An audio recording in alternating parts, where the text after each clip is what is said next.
कराची में जमशेद रोड के करीब खवातीन गदागरों ने दिन दिहाड़े होटल पर बैठे शख्स का कीमती मोबाइल फोन चुरा लिया। वाक़ये की सीसीटीवी फुटेज मंजर आम पर आ गई, जिसमें एक गदागर खातून दुपट्टा मोबाइल पर डालती है और दूसरी मोबाइल गायब कर देती है। वाक़ये के बाद गदागर टोला फरार हो गया।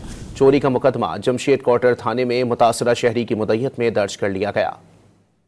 कराची में जमशेद रोड के करीब खवातीन गदागरों ने दिन दिहाड़े होटल पर बैठे शख्स का कीमती मोबाइल फोन चुरा लिया।